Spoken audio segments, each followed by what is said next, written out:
नमस्कार, शाम के 5 बजने को हैं। आप देख रहे हैं दंगल। मैं हूं आपके साथ चित्रा त्रिपाठी। बंगाल की खाड़ी से उठा यास तूफान ओडिशा और बंगाल के तटीय इलाकों में तबाही मचाने के साथ ही साथ तेजी से झारखंड और बिहार की ओर बढ़ रहा है। एक ओर इस तूफान को लेकर जहां राहत और बचाव के काम युद्ध स्तर पर जारी हैं, वहीं एक बार फिर यास तूफान को लेकर बंगाल में सियासी तनातनी हो सकती है। वैसे तो अभी मुख्यमंत्री ममता बनर्जी लगातार यास तूफान पर बंगाल में हुई तबाही पर समीक्षा बैठकों में व्यस्त हैं, लेकिन उनके साथ ही राज्य के राज्यपाल जगदीप धनखड़ की भी सक्रियता यास को लेकर देखी जा रही है। बंगाल सरकार के सचिवालय में मुख्यमंत्री के साथ राज्यपाल धनखड़ मौजूद थे। ममता ने अपने शुरुआती आकलन में ही कह दिया है कि बंगाल में यास तूफान 1 लाख लोगों को प्रभावित कर चुका है और 3 लाख घरों को क्षतिग्रस्त कर चुका है। ऐसे में उनकी उम्मीद होगी कि केंद्र बंगाल की ज्यादा से ज्यादा मदद करे। लेकिन 2 दिन पहले जब गृह मंत्री अमित शाह के साथ ममता ने बैठक की थी, तब उन्होंने ओडिशा और आंध्र के मुकाबले बंगाल को एडवांस के तौर पर घोषित कम आर्थिक मदद पर सवाल उठाए थे। पिछले साल बंगाल में आए अम्फान तूफान को लेकर अब तक केंद्र के साथ उनकी तनातनी होती ही रहती है। इसीलिए आज दंगल में तूफान पर बंगाल के सियासी उफान पर बहस करेंगे, लेकिन उसके पहले यह रिपोर्ट देखिए। बंगाल की खाड़ी से उठा यास तूफान ओडिशा और बंगाल के तटीय इलाकों में भारी तबाही मचा रहा है। सुबह 10:30 बजे से 11:30 बजे के बीच यास तूफान ने ओडिशा में बालासोर के 20 किलोमीटर दक्षिण में उत्तर ओडिशा के तट को पार किया। सुपर साइक्लोन यास ने अपनी स्पीड से मौसम वैज्ञानिकों को भी चौंका दिया। हवाओं की रफ्तार 130-40 किलोमीटर प्रति घंटे से लेकर 155 किलोमीटर प्रति घंटे तक पहुंच गई।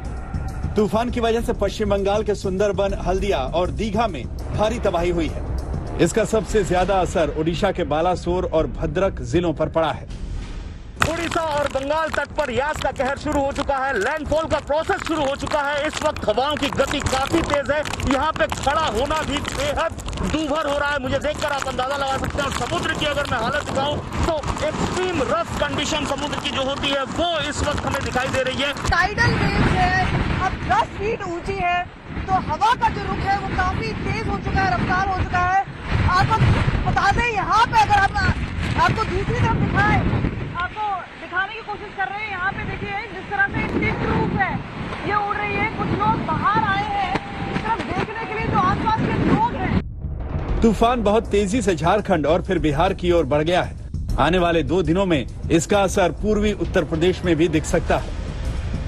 तूफान का असर जमीन पर जितना दिख रहा है, बंगाल में इसे लेकर उतना ही सियासी तूफान भी उठ रहा है। बंगाल सरकार के सचिवालय नाबन्ना में जब मुख्यमंत्री ममता बनर्जी कंट्रोल रूम में तूफान को लेकर समीक्षा कर रही थी, तब राज्य के राज्यपाल जगदीप धनखड़ भी मौजूद थे। राज्यपाल धनखड़ तूफान के मद्देनजर काफी सक्रिय दिख रहे हैं। गौरतलब है कि 2 दिनों पहले गृह मंत्री अमित शाह के साथ समीक्षा बैठक के बाद ममता ने केंद्र पर बंगाल के साथ भेदभाव का आरोप भी लगाया था। आज के सकाले एक मीटिंग हुए, अमित शाह बाबू एक मीटिंग করেছিলেন। 600 কোটি টাকার উপর দেওয়া হচ্ছে উড়িষ্যাকে, 600 কোটি টাকার উপর দেওয়া হচ্ছে অন্ধ্রপ্রদেশকে, আর বাংলাকে 400 সামথিং। তো আমি বঙ্গ সমিতিকে বলেছি যে উড়িষ্যা থেকে বাংলা তো অনেক বড় স্টেট এবং অন্ধ্রপ্রদেশও অনেক বড়, থেকেও বাংলা অনেক বড় স্টেট। তো আমার কথা হচ্ছে যে এত বড় স্টেট হওয়া সত্ত্বেও, ডেনসিটি অফ পপুলেশন আমাদের অনেক বেশি হওয়া সত্ত্বেও, জেলা আমাদের বেশি হওয়া সত্ত্বেও আমরা কেন বারবার বঞ্চিত হচ্ছি। बीते वर्षों में बंगाल और केंद्र के बीच तनातनी लगभग हर मुद्दे पर हुई है। लेकिन चाहे पिछले साल आया अम्फान हो या फिर मौजूदा यास तूफान, तलवारें जब आपदा में खिंची हैं, तो सवाल पूछा जा रहा है कि क्या आपदा में अवसर तलाशा जा रहा है। अनुपम मिश्रा और कमलजीत संधू के साथ आज तक ब्यूरो। तूफान में भी क्या बंगाल के साथ भेदभाव हो रहा है? ममता बनर्जी जो आरोप लगा रही हैं, या फिर तूफान को थम जाने देना चाहिए और उसके बाद इस पूरे मामले में राजनीति होनी चाहिए? बहुत सारे ऐसे सवाल हैं जिनका जवाब मिलना बाकी है और इसी मुद्दे पर हम बहस करेंगे। कई खास मेहमान इस वक्त हमारे साथ जुड़ चुके हैं, उनका तारुफ आपसे करवा देती हूं। भारतीय जनता पार्टी के राष्ट्रीय प्रवक्ता डॉक्टर संबित पात्रा इस वक्त हमारे साथ जुड़ चुके हैं। मनोजीत मंडल टीएमसी के प्रवक्ता हमारे साथ मौजूद हैं। कुछ ही देर में हमारे साथ एनडीएमए के वीसी शशिधर रेड्डी भी मौजूद होंगे और साथ ही स्काईमेट से हमारे साथ महेश पालावा जी भी जुड़ेंगे। लेकिन आपसे शुरुआत करते हुए मनोजीत मंडल, फिलहाल बंगाल की क्या स्थिति है, क्या जानकारी देंगे? फिलहाल स्थिति अभी जो प्राथमिक जो रिपोर्ट हमारे पास आई है गवर्नमेंट के पास, 3 लाख से ज्यादा घरों में डैमेज हुए है। 15 लाख से ज्यादा लोगों को हम पहले ही हटा दिया था जो डेंजर जोन में थे।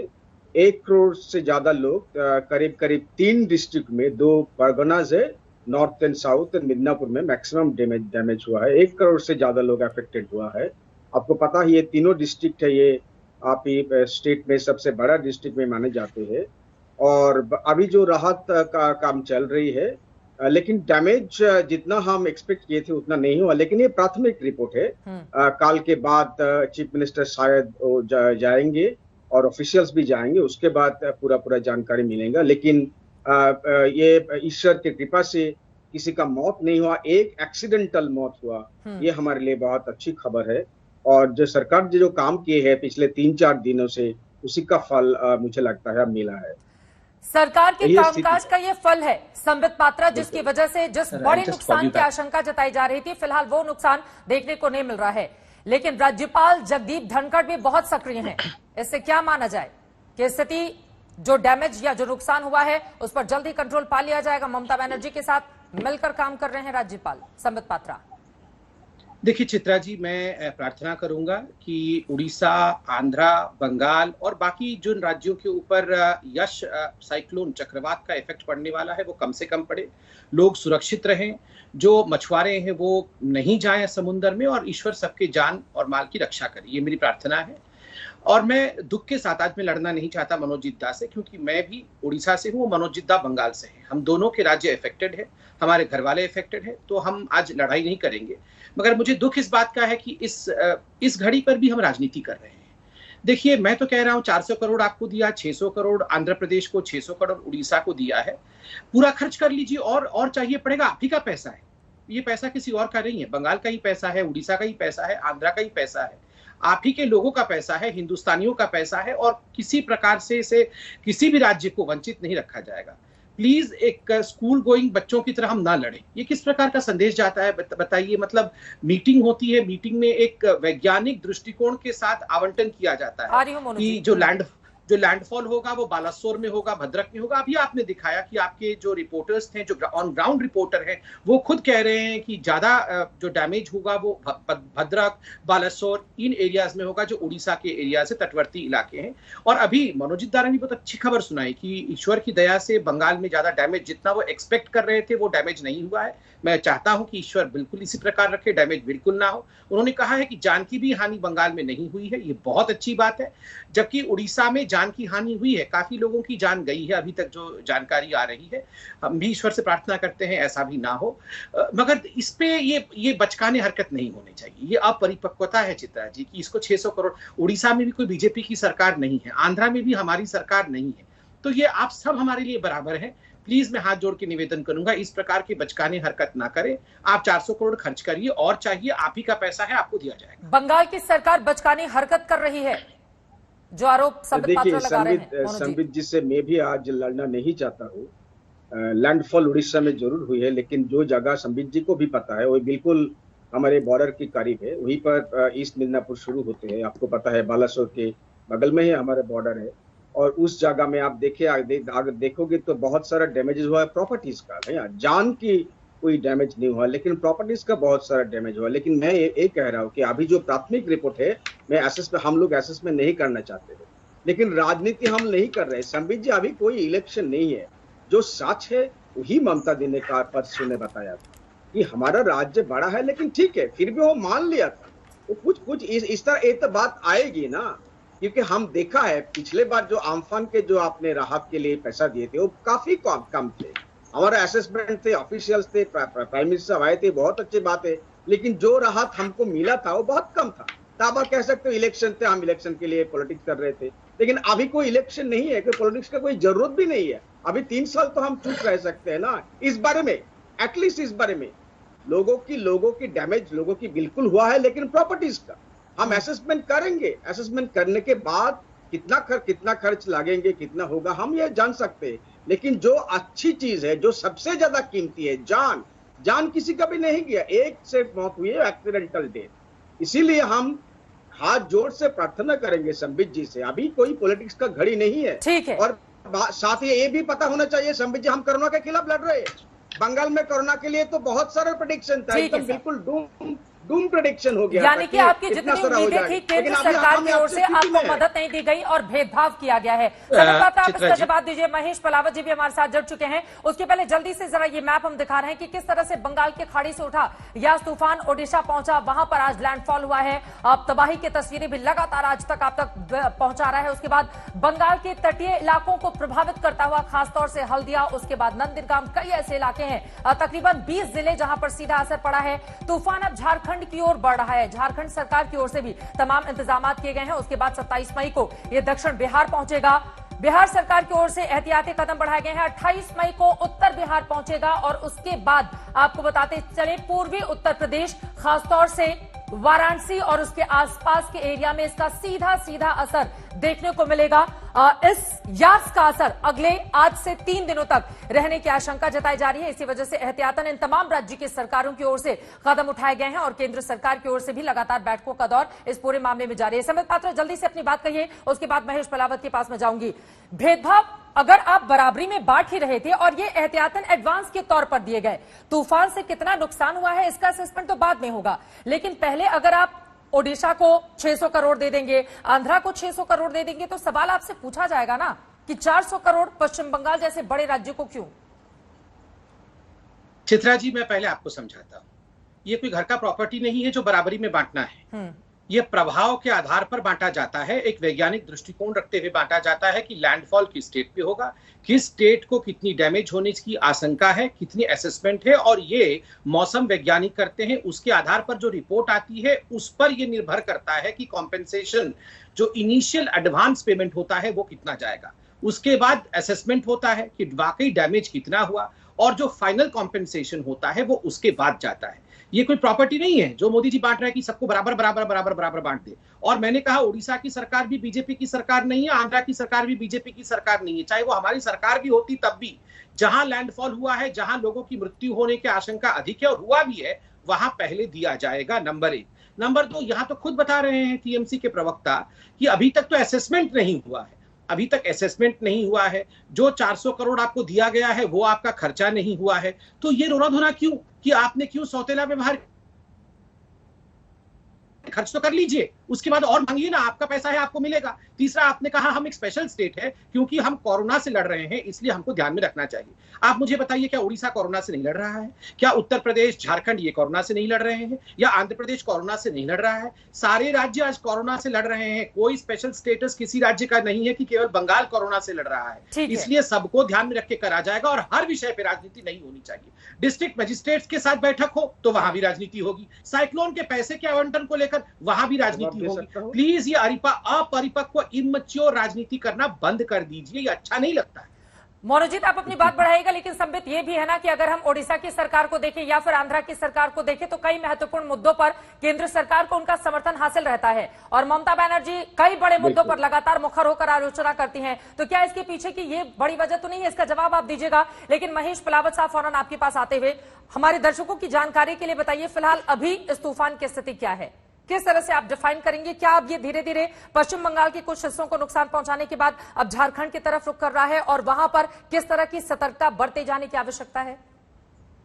देखिए चित्रा, इसने as a severe cyclone landfall किया था, जैसे बालासोर के थोड़ा सा साउथ में किया है, तो उस समय जो डैमेज हुआ होगा सबसे ज्यादा भद्रक, केंद्रपाड़ा, बालासोर, पारादीप, इन सारे चांद वाले इन इलाकों में है। और ये अब धीरे धीरे अंदर बढ़ रहा है, यानी कि अंदरूनी उड़ीसा की तरफ चला गया है। तो ये जैसे ही इसने लैंडफॉल किया तो इसको जो मॉइस्चर फीड था बंगाल की खाड़ी से मिलना बंद हो गया और ये पश्चिमी हवाएं जो आती है, क्योंकि एंटी क्लॉकवाइज विंड घूमती है, तो पश्चिमी हवाएं जो थी वो ड्राई थी, जिससे कि ड्राई विंड आने के कारण और ज्यादा कमजोर हुआ है। तो अब ये साइक्लोन बन चुका है अंदरूनी उड़ीसा में। अब ये धीरे धीरे जब आगे और बढ़ेगा तो डीप डिप्रेशन बन जाएगा आज रात को, और कल होते होते और ज्यादा कमजोर होकर डिप्रेशन के रूप में ये झारखंड पर चला जाएगा। तो अब जो बारिश की गतिविधियां हैं वो धीरे धीरे पश्चिम बंगाल और उड़ीसा के तटीय इलाकों से हटती हुई, यानी काफी कम होती हुई अंदरूनी भागों में चली जाएगी। और अब जमशेदपुर, चाईबासा, सिंहभूम, खूंटी, लाटेर, रांची, मतलब कि आप कह सकते हैं कि ज्यादातर जो इलाके हैं झारखंड के वो इससे प्रभावित होने लगेंगे और उसमें जो हवाएं होंगी वो 70 से 80 किलोमीटर प्रति घंटा और कुछ इलाकों में 90 किलोमीटर प्रति घंटा की होंगी। तो डैमेज की आशंका कम है, स्ट्रक्चरल डैमेज की आशंका है थोड़ी बहुत, लेकिन जैसे कि जो प्री मानसून में नॉर्वेस्टर या कालवैसा की होती है उस तरह का एपिसोड रह सकता है। और ये कल पूरे दिन झारखंड में बारिश होती रहेगी और उसके बाद धीरे धीरे ये पश्चिमी बिहार की तरफ बारिश की गतिविधियां बढ़ेंगी और 27 तारीख से ही बिहार में शुरू हो जाएगी। और जो पूर्वी उत्तर प्रदेश है, यानी कि आप कह सकते हैं कि जो प्रयागराज, वाराणसी और उसके आसपास के इलाके हैं और गोरखपुर तक बारिश बढ़ेगी। तो ये सारे इलाकों में जो भारी बारिश होगी तो ये 27 और 28 तारीख को होगी और धीरे धीरे नेपाल की तरफ आगे बढ़ जाएगा और काफी ज्यादा कमजोर पड़ जाएगा। तो अब अगले 2 दिनों का जो फोकस होगा तो झारखंड, बिहार और पूर्वी उत्तर प्रदेश में होगा। छत्तीसगढ़ के कुछ इलाके इसकी जद में आ सकते हैं। आपने जो बातें कही है इसी से 2 और महत्वपूर्ण सवाल निकलते हैं, जल्दी से मैं उसका आंसर चाहूंगी। तूफान कमजोर कब पड़ता है? और इसके साथ ही अभी हमारे साथ टीएमसी के मेहमान जुड़े हुए हैं, उनकी ओर से कहा गया कि जितने नुकसान का आकलन हम लोगों की ओर से किया गया था उतना नुकसान फिलहाल नहीं हुआ है। तो क्या तैयारी इसके पीछे की बड़ी वजह है कि हमने एहतियातन वो तमाम कदम उठाए थे, चाहे हम ओडिशा में भी देखें, आंध्रा में भी देखें या फिर पश्चिम बंगाल में भी देखें, इस वजह से स्थिति पहले के मुकाबले या जो अनुमान लगाया गया था उसके मुकाबले इस वक्त बेहतर है? जी हाँ चित्रा, देखिए ये जो आईमेट और स्काईमेट ने जो फोरकास्ट किया था ट्रैक एकदम एग्जैक्ट किया है। और ये अम्फन पिछले साल बंगाल में आया था, पश्चिम बंगाल में आया था तो बहुत ज्यादा नुकसान हुआ था। तो उसका ऑलरेडी लोग सतर्क थे, एनडीआरएफ टीम सतर्क थी और सब लोग सतर्क थे, इसलिए भी इसका नुकसान कम हुआ है। और ऊपर से जितनी इंटेंसिटी हमने सोची थी, यानी कि 160 से 170 या 180 किलोमीटर की रफ्तार होगी, तो 130 से 140 किलोमीटर थी। तो ये भी गनीमत रही, इसके कारण भी जो नुकसान है थोड़ा सा कम हुआ। तो ये सब जो चीजें हैं और जो कमजोर पड़ता है साइक्लोन वो इसीलिए पड़ता है, जैसे ताऊ में था, आपने देखा था जो अरब सागर में उठा था वो एक्सट्रीमली सीवियर साइक्लोन के रूप में, यानी 200 किलोमीटर 190-200 किलोमीटर की रफ्तार से आगे बढ़ा था। और जब वो उत्तर भारत में आया था तो पश्चिमी विक्षोभ के साथ इंटरेक्शन के साथ जो दिल्ली, एनसीआर सहित पूरे उत्तराखंड में सब बारिश की थी। लेकिन ये जो साइक्लोन है ये सेंट्रल बे ऑफ बंगाल में था, इसको एक तो टाइम कम मिला इंटेंसिफाई होने का, 500-600 किलोमीटर का ट्रेवल था इसका। और जैसे ही ये लैंडफॉल करता है तो इसको जो मॉइस्चर फीड बंगाल की खाड़ी से मिल रहा था वो खत्म हो जाता है। और तो जितना मॉइस्चर होता है वो बारिश के रूप में डिप्लीट हो जाता है और फिर ये धीरे धीरे काफी ज्यादा कमजोर पड़ जाता है। वही अब देखने को मिल रहा है। बिल्कुल, और अलग अलग हिस्सों से जिस तरह की तस्वीरें सामने आई हैं वो भी हम अपने दर्शकों को दिखा रहे हैं। और इस वक्त हमारे साथ एनडीएमए के पूर्व उपाध्यक्ष शशिधर रेड्डी भी जुड़ चुके हैं। शशिधर जी, सीधा सा सवाल आपसे मेरा ये है, अभी तूफान की जो स्थिति है उसके बारे में कैसे जानकारी देंगे आप? और पिछले 50 सालों पर अगर हम नजर डालें तो जितने भी तूफान आए हैं सबसे ज्यादा भयावह स्थिति अगर आर्थिक तौर पर किसी ने हिंदुस्तान को नुकसान पहुंचाया है तो वो अम्फान तूफान था। 1 लाख करोड़ रुपए के नुकसान की आशंका और उसी तरह का राज्य सरकारों की ओर से एक डेटा भी प्रोवाइड किया गया था। अभी की स्थिति का आपका आकलन क्या कहता है शशिधर जी? अभी देखना पड़ेगा, आज तट पार कर चुका है, इसका कैसा प्रभाव होगा, कैसे, मतलब एक तो वीकेंड हो रही है। अभी जैसे महेश जी ने बताया कि मॉइस्चर नहीं मिलने से ये इसकी इंटेंसिटी कम होगी जी। लेकिन मैं समझता हूँ कि पिछले सालों में अगर देखते हैं कि उड़ीसा में जो सुपर साइक्लोन हुआ था 1999 में, मैं समझता हूँ कि इतनी भयानक साइक्लोन पूरे देश में आज तक नहीं आई। उससे बहुत बड़ी पैमाने पे लोगों की मौत हुई थी। इस वक्त मैं वाइस चेयरमैन था नेशनल डिजास्टर मैनेजमेंट अथॉरिटी का। फाइलीन तूफान आया था 2013 में और उस वक्त भी कहा गया था कि बहुत हजारों के तादाद में लोग मरेंगे क्योंकि ये भी सुपर साइक्लोन बन के रहेगी। लेकिन हमने जो हमारी संसिद्धता थी, मैं एक बार बताना चाहता हूँ कि 2007 में जब मैं सदस्य एनडीएमए का और साइक्लोन सब्जेक्ट में देखता था, मैंने 19 जून 2007 को एक मॉक ड्रिल किया था उड़ीसा में। और उसके बाद हर साल उसी दिन 19 जून को ये संसिद्धता की ये मॉक ड्रिल करते हैं, जिससे तटवर्ती सारे जो वहाँ के डिस्ट्रिक्ट्स हैं वहाँ पर इसको किया जाता है और इससे बहुत कुछ फायदा हुआ है।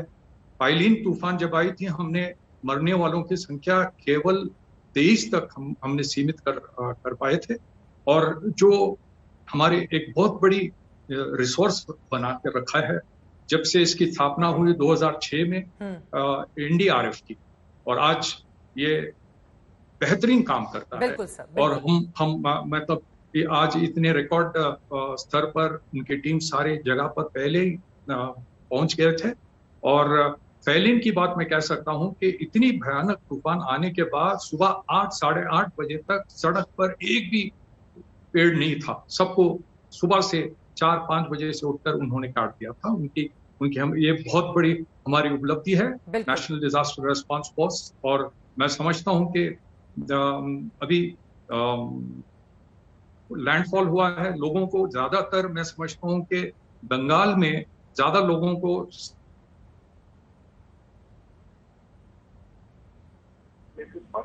तो वहां पर इसकी अभी देखना है कि फाइनली पहले ये होता है कि केंद्र की तरफ से कुछ फाइनेंशियल असिस्टेंस डिक्लेयर किया जाता है, बाद में बाकायदा स्टेट गवर्नमेंट अपनी रिपोर्ट देती है और उसमें एक सेंट्रल टीम आकर इस पर जांच करती है और उसके आधार पर राज्यों को कंपनसेशन दिया जाता है। सब कुछ एक हिसाब होता है, इसका एक नॉर्म होता है। और मैं समझता हूं कि आने वाले दिनों में इसको सही ढंग से, जहां लोगों के पैसों की ज्यादा जरूरत है, जिस राज्यों को ज्यादा पैसों की जरूरत रहेगी, उसकी पूरी असेसमेंट करके उसके हिसाब से राज्यों को पैसा दिया जाए। ये सवाल मैंने आपसे इसलिए पूछा था क्योंकि बंगाल को लेकर खासतौर से बीजेपी और टीएमसी के बीच में लड़ाई छिड़ी हुई है इसी वजह से। लेकिन यहां से चुनौतियां हमारी जो रेस्क्यू टीमें लगी हुई हैं उनके सामने क्या खड़ी होती हैं, इसके बारे में आप बताइएगा। लेकिन आपका रुख करते हुए मनोजीत मंडल जी, देखिए जो सीनियर अधिकारी हैं वो भी कह रहे हैं कि असेसमेंट पहले होगा और उसके बाद में अगर जरूरत आपको पड़ेगी तो पैसे दे दिए जाएंगे। इसको लेकर इतना बवाल क्यों? बिल्कुल, उन्होंने बहुत सही कहा है। हमारा तजुर्बा देखिए, क्या एक्सपीरियंस क्या रही। एक साल पहले आपने भी कहा कि 1 लाख करोड़ का करीब लॉस हुआ। हमारा असेसमेंट भी ऐसा ही था। हमको आज तक पैसा मिला है सिर्फ 2,500 करोड़। अम्फान के बारे में बात कर रहा हूं मैं। तो ये हमारा एक्सपीरियंस रहा है। हम ज्यादा कुछ एक्सपेक्ट नहीं करते। हमको पता है किस तरह से लोगों को पता है। आप अभी देखे है 600 करोड़ 400 करोड़ हो गया। हम ज्यादा बात नहीं कर सकते, नहीं करना चाहते हैं, क्योंकि हमारा सरकार सदियों से काम कर रहा है, लगातार 10 साल से लोगों के साथ है। ममता दी है और उनका एसोसिएट रात भर वहां पर थी, परसों से आप देखिए। और इसीलिए सदियों से मतलब 10 साल से बताया हमारा, मेरा हिंदी में मत जाइए, आपके बांग्ला में मैं जाऊंगा। तो रात भर वहां पर ममता दी थी और उनका जो चीफ सेक्रेटरी, दोनों का ही भाई खो चुके हैं कोरोना में। चीफ सेक्रेटरी की भाई का भी मौत हुआ है 7 दिन पहले, ममता दी का भाई की 10 दिन पहले। लेकिन फिर भी देखिए लोगों के लिए किस तरह से काम करती है। ये हमारा सरकार है, हम लोगों के साथ है, लोगों का आशीर्वाद है हमारे साथ। और अम्फान के बारे में मैंने बोल दिया, हमारा तजुर्बा है कि पैसा नहीं मिलता है भाई साहब, जितना भी बोलो नहीं मिलता है। क्या करे, हम लड़ नहीं सकते। लड़ाई होता है मैदान में जब चुनाव आते हैं। अभी हम कोई राजनीति के बारे में बात कर रहे हैं, सच बात आपको फैक्ट बता रहा हूँ। अब देख लीजिए कि कितना पैसा मिला अम्फान के। अभी तो वो जो ऊन से अभी तक कच्चा है, लोगों का घर अभी तक बना नहीं, क्योंकि हमारे पास उतना पैसा नहीं है। आपको तो देना चाहिए, हमारा ही पैसा है। आपके ऊपर आरोप करते रहे हैं ना कि केंद्र की ओर से जो पैसा गया था वो खर्च नहीं किया गया। आपके ऊपर तो ये आरोप लगाए थे बीजेपी। उनके पहले अम्फान के पहले 82,000 करोड़ बहुत सारा स्कीम के अंदर आपके पैसा आप नहीं देते हो, तो हम क्या करें। उनका ये कहना है कि पैसा तो आप लोग देते ही नहीं है, ऊंट के मुंह में जीरा। जो भी मदद केंद्र की ओर से मिलती है नुकसान बड़ा होता है, लेकिन मदद उस तरीके से मिलती नहीं है। मतलब अभी साइक्लोन थमा भी नहीं है, किस प्रकार की वहां पर जानो माल का हानि हुआ है वो पता भी नहीं है, और हमारी राजनीति यहाँ आरंभ हो गई। इससे दुखद पूरे विश्व में मुझे लगता है ऐसा डिबेट कहीं नहीं होता होगा जो आजकल इंडिया में हो रहा है। देखिए, इन्होंने अम्फान के विषय में कहा कि 2,500 करोड़ दिया। आप याद करिए, इसी विषय को लेकर कुछ लोगों ने पेटिशन डाला, बीजेपी ने नहीं, कुछ लोगों ने जो कि इंडिजिनस निवासी हैं बंगाल के, उन्होंने पेटिशन डाला था हाईकोर्ट में कि जो हमें प्रतिज्ञा किया गया था, चावल, तिरपाल इत्यादि, वो हमें मिला नहीं और उसमें घपला हुआ है। हाईकोर्ट ने उसे पूरा स्टडी किया और कहा कि हाँ, सुओ मोटो तो लगता है कि गड़बड़ी है, तो इसलिए सीएजी का ऑडिट आप कराइए ममता जी। सीएजी के ऑडिट के खिलाफ ममता जी सुप्रीम कोर्ट में गए। अभी भी अम्फान के सीएजी का ऑडिट का विषय सुप्रीम कोर्ट के आगे पेंडिंग है। ऑडिट क्यों नहीं कराना चाहते हैं?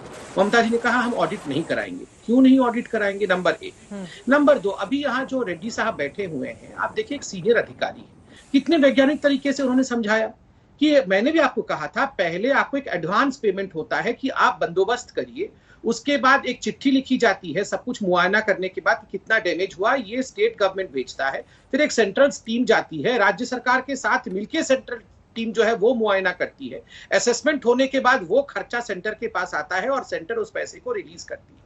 मगर ऐसा आज तक कभी नहीं हुआ है कि साइक्लोन का लैंडफॉल नहीं हुआ है और उससे पहले ममता बनर्जी ने अमाउंट डिक्लेयर कर दिया है। और ये कंपैरिजन क्यों कि ओडिशा को ज्यादा क्यों और हमें कम क्यों? अरे जिस राज्य में ज्यादा डैमेज हो रहे हैं, जो कमजोर राज्य है, जिस राज्य में लैंडफॉल हो रहा है, अगर उसको कुछ पैसा दे दिया गया है तो इसमें इस प्रकार की ईर्ष्या भाव नहीं होनी चाहिए। और अंत में एक बात कहूंगा चित्रा जी, देखिए ये बहुत समय हो गया, कहीं ना कहीं बंगाल की राजनीति में एक बहुत दुर्भाग्यपूर्ण स्थिति हो रहा है। आर्मी, सीआरपीएफ, एनडीआरएफ, आज एनडीआरएफ के खिलाफ भी वहां बयानबाजी हुई है, राजनीतिक बयानबाजी हुई है कि हम कोशिश करेंगे कि सेंटर के जो एनडीआरएफ है उनके साथ हम मिलकर काम करेंगे। क्यों भैया? ये एनडीआरएफ तो नॉन पॉलिटिकल बॉडी है, उनके साथ काम करने में क्या मुश्किल है? वहां की जो आर्मी है आज पानी में इतना डूब कर काम कर रहे हैं, बचाव का काम कर रहे हैं। आप बोल रहे हैं ये सेंट्रल की टीम है। आप आर्मी के खिलाफ, सीबीआई के खिलाफ, एनडीआरएफ के खिलाफ, बीएसएफ के खिलाफ, ये you are republic of India.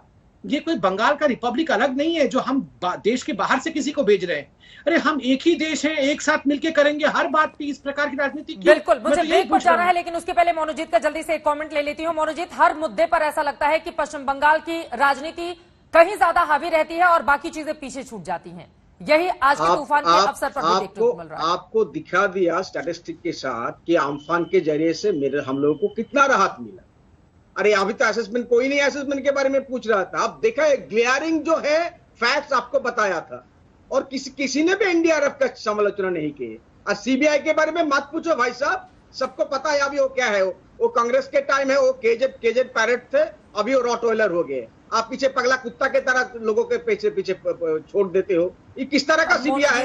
क्या बोलते हैं आप? मतलब ठीक है, अगर दोनों ही टीमें यानी कि केंद्र और राज्य मिलकर एक साथ कदम से कदम मिलाकर नहीं चलेंगी तो इस आपदा के स्थिति में भी जब लोगों को ज्यादा से ज्यादा मदद पहुंचाए जाने की जरूरत है, उसमें अवसर तलाशने की कोशिश राजनीतिक दलों की ओर से क्यों की जा रही है, ये अपने आप में बड़ा सवाल है। यास को लेकर आसपास आखिर राजनीति हमारी राजनीतिक पार्टियां क्यों कर रही हैं, ये अपने आप में बड़ा सवाल है। राजनीतिक मेहमानों के पास हम जाएं उसके पहले एक डेटा बताते हुए शशिधर जी मैं फौरन आपके पास आना चाहूंगी। अगर पिछले 5 सालों की स्थिति पर हम नजर डालें, 2020 में 5 तूफान आए थे, 113 लोगों की जान गई थी।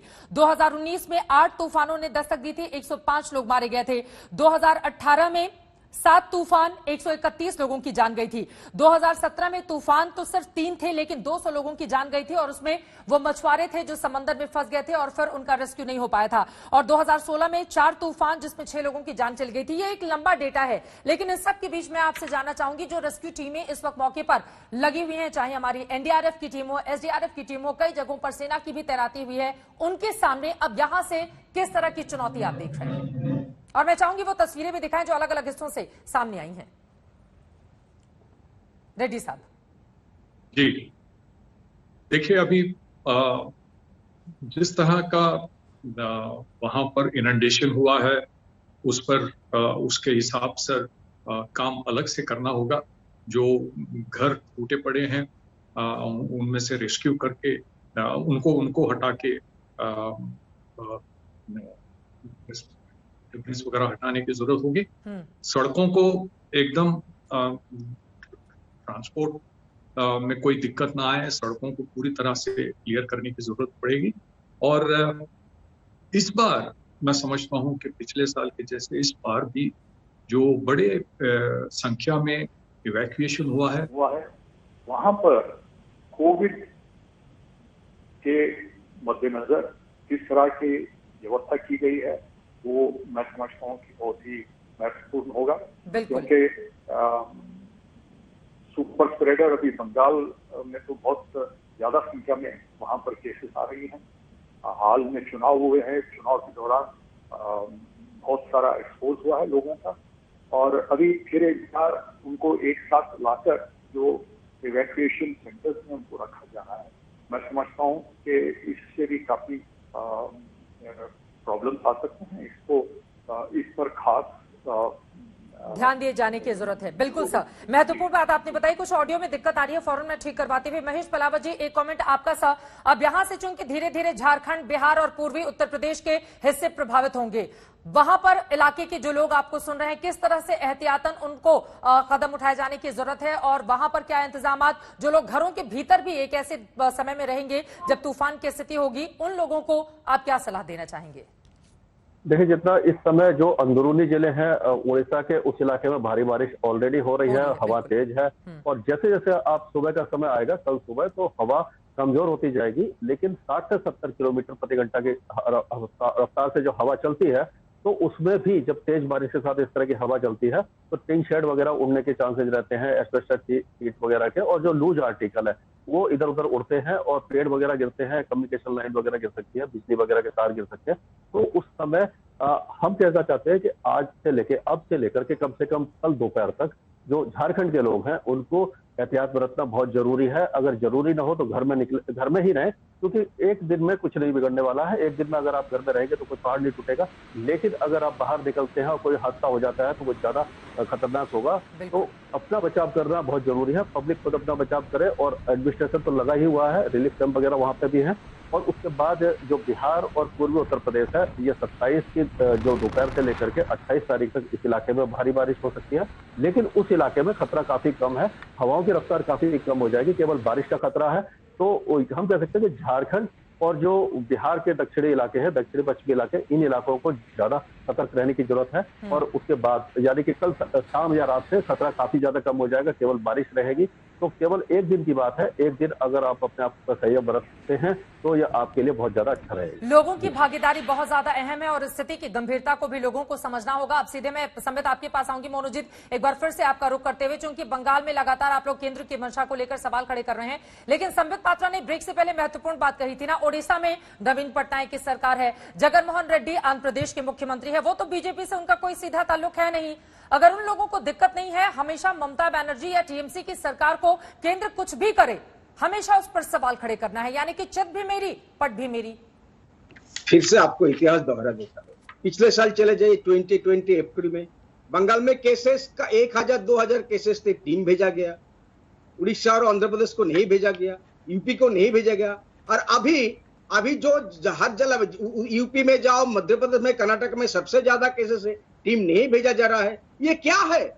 सीबीआई को आप खुला सांड के तरह छोड़ देते हो। जब चार्जशीट फाइल करो उसी दिन आपको अरेस्ट करना चाहिए। सीआरपीएफ आके गोली मार देते हैं विदाउट प्रोवोकेशन, हमने देखा है। और ममता दी के किस तरह का घिर गया, छोड़ो। अभिषेक के जो फैमिली के, उनके खिलाफ भी सीबीआई भेज देते हो। इलेक्शन के बाद में सीबीआई चले जाते हैं इनको फैमिली को हरास करने के लिए। अरे क्या हुआ? ऑडिट के बारे में सब भाई साहब बात कर रहे थे, क्या हुआ ऑडिट का? क्या हुआ ऑडिट का? पता, ऑडिट का टीम तो आपके पास है। 1 साल हो गया, कोई ऑडिट नहीं हुआ, इसका मतलब कोई करप्शन नहीं है। फिर भी आप कहते हो करप्शन है, ट्रिपल चोर 4 चोर कह के आप इलेक्शन लड़ा। क्या हुआ इलेक्शन का नतीजा सबको पता है। तो हम क्या कहें? हमको टारगेट किया गया है, बंगाल को खास करके ममता दी को टारगेट किया गया है। करते जाओ, करते जाओ, कोई प्रॉब्लम नहीं, लेकिन हम लड़के लेंगे क्योंकि बंगाल की जनता हमारे साथ है और हमारे पास पैसा आप देंगे तो अच्छा है, पैसा नहीं देंगे तो हम क्या करें? लोगों के पास जाएंगे, पैसा उठाएंगे, हम चलना मांगेंगे। साइक्लोनिक चिल्लाना बंद करें तो मैं कम से कम शांति से बात करूं। और मैं निवेदन करूंगा, जहां लोग साइक्लोन से, प्लीज मैं आपसे रिक्वेस्ट करूंगा कि कम से कम इन विषयों पे तो ऐसे लड़े ना हम। ये अच्छा लगता है क्या? ये अभिषेक के घर में सीबीआई चली गई, अभी आप सीबीआई को कुत्ता बोल रहे थे, अभी सांड बोल रहे हैं। ये साइक्लोन में लोग परेशान हो रहे हैं, लोगों की जान जा रही है। आप प्लीज सर, थोड़ा तो हम, आप एक प्रोफेसर हैं, मैं एक डॉक्टर हूं, हम तो ऐसे बिहेव करें ना। ये सांड कुत्ता ये क्या हो रहा है sir? Please let's behave as what we are. देखिए, मुझे बहुत दुख हो रहा है इस बात का। ममता दी को ममता बेगम क्या क्या कहते थे? क्या ममता बेगम, ममता दीदी साइक्लोन के बीच में क्या हो रहा है? आप डॉक्टर प्लीज चित्रा जी, मैं मोनूजीत मंडल तूफान पर ही रहे। एक बार सुन लीजिए संबित पात्रा को, फिर अपनी बारी में आप बोलिएगा। ठीक है, कोई बात नहीं, चलिए। मुझे तो कभी कभी लगता है चित्रा जी, अगर दूसरे देश के लोग हमारी बहसों को देख ले तो कुछ लोगों की तो जान भी जा सकती है। उनको विश्वास भी नहीं होगा कि साइक्लोन हो रहा है और यहाँ पर इस प्रकार की लड़ाई हो रही है। आप बताइए क्या क्या बेतुकी बातें हैं। Supreme court, high court, CBI, ED, ये अभी विषय उन सबका है। कल तो सुप्रीम कोर्ट ने कहा कि ममता बनर्जी को अगर सीबीआई चाहे तो उनके खिलाफ केस चला दे, क्योंकि किसी मुख्यमंत्री का ये राइट नहीं है कि वो सीबीआई के दफ्तर में आके धरना प्रदर्शन करे। कहा ना, कल ही कहा है सुप्रीम कोर्ट ने। क्या सुप्रीम कोर्ट के कहने पर सीबीआई ने गिरफ्तार कर लिया ममता जी को? नहीं किया। मगर देश के सर्वोच्च न्यायालय ने कहा है कि इस प्रकार की लड़ाकू प्रवृत्ति के साथ, देखिए ऐसा नहीं है कि उड़ीसा की सरकार मंगल ग्रह से आ गई है, आंध्र प्रदेश की सरकार चुन के नहीं आई है, और जो भारत की सरकार है वह भी कहीं और से टपक पड़ी है। ऐसा नहीं है कि केवल आप ही इलेक्शन जीत के आए हैं सर, हम भी 2 बार इलेक्शन जीते हुए हैं, केंद्र में सरकार है, उड़ीसा की सरकार भी कई बार जीती हुई सरकार है, जगन जी की सरकार भी जीती हुई सरकार है। तो ये आप जो बार बार कहते रहा हमें लोगों ने चुन लिया, हमें लोगों ने चुन लिया, लोगों ने हम सबको भी चुना है। इसलिए कृपया करके इस प्रकार का अहंकार, दंभ और दर्प मत दिखाइए। और दूसरी बात मैं कहना चाहूंगा, आप असेसमेंट करके तो भेजिए। आप तो खुद ही अभी कह रहे थे कि जितना हम एक्सपेक्ट कर रहे थे उससे कम डैमेज हुआ है, ये अच्छी बात है। 400 करोड़ दिया है, मगर उड़ीसा कह रही है ज्यादा डैमेज हुआ है उनको, इसलिए 600 करोड़ दिया है। क्या इस पर भी राजनीति करेंगे हम कि उनको 600 करोड़ क्यों दे दिया? इससे निकृष्ट और इससे छोटी राजनीति नहीं हो सकती। और आप कह रहे हैं कि सीआरपी ने गोली मार दी, एनडीआरएफ की टीम यहाँ पर क्या कर, क्यों? जब एनडीआरएफ की टीम अभी आई है, अच्छा काम कर रही है, आर्मी के लोग पानी में डूब डूब कर अपने जान को खतरे में डालकर लोगों को बचा रहे हैं, तब तो आप कुछ नहीं कहेंगे। बाकी समय आप एनडीआरएफ, आर्मी, बीएसएफ सबको गाली देते फिरेंगे। ये उचित बात नहीं है मंडलदा, ये अच्छी बात नहीं है। देश में एकाकी होना चाहिए। हम सब एक देश के सिपाही हैं, एक देश के हम नागरिक हैं। ये किस प्रकार की लड़ाई है? खासतौर से बंगाल और केंद्र को लेकर ऐसा हाल फिलहाल में होगा क्या? मोनोजीत मंडल, और पिछले साल भी 22 मई को मुझे याद है प्रधानमंत्री नरेंद्र मोदी अम्फान तूफान से हुई तबाही का जायजा लेने के लिए पश्चिम बंगाल पहुंचे हुए थे और उनकी ओर से मदद का ऐलान भी किया गया था। तो मदद तो आपको केंद्र से मिल ही रही है, लेकिन उसकी मंशा पर सवाल खड़े करने हैं।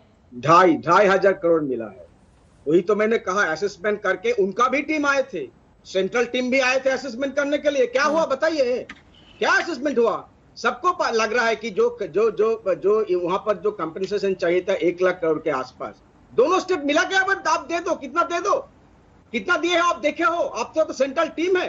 देखिए भाई साहब, सीबीआई क्या करती है सबको मालूम है, हम उनके बारे में अभी जाना नहीं चाहते। लेकिन एनडीआरएफ को कोई नहीं कोस रहा है, एनडीआरएफ को तो हमने बुलाया है, कल से ही बुलाया है। उसके बारे में क्या है?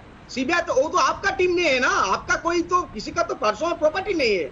अगर ये आपका पर्सनल प्रॉपर्टी तो अलग बात है। सीबीआई और एनडीआरएफ को आपस में क्यों मिला रहे हैं मोनोजीत मंडल? सीबीआई तो जांच कर रही है ना।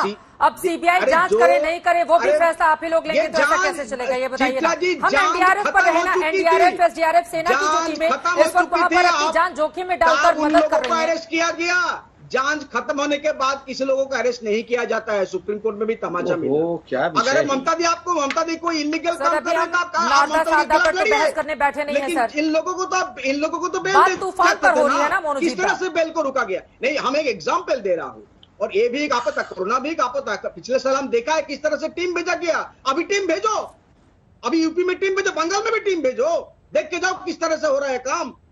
आप तो अभी टीम नहीं भेजते, जब केसेस नहीं थे टीम भेजते। इसका क्या मकसद होता है? आप बोलिए।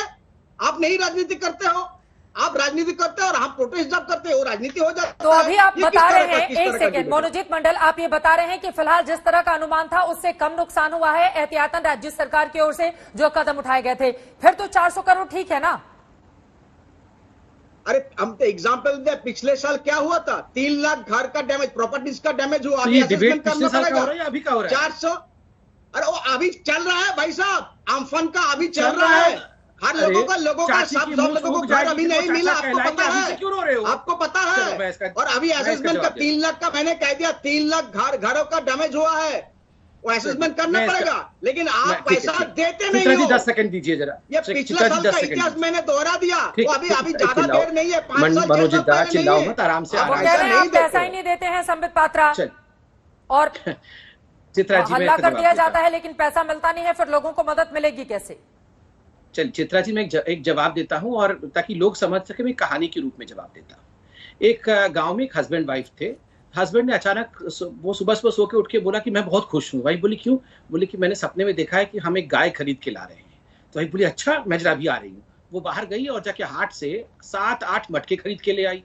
तो हस्बैंड बोला ये क्या है? बोला तुम गाय लाओगे तो ये सब मटके में हम दूध और दही रखेंगे। तो हस्बैंड बोला ये 8 क्यों लाए? ना 4 जो है हम तुम्हारे घर भेजेंगे और 4 में मायके भेजूंगी, अपने पिताजी के घर में भेजूंगी। तो हस्बैंड बोला नहीं, तुम्हारे पिताजी के घर एक भी नहीं जाएगा, ऐसे कैसे हो सकता है? फिर दोनों हस्बैंड वाइफ में लट्ठम लट मार पिटाई। गाय आया नहीं, दूध दही कुछ हुआ नहीं, और लट्ठम लट।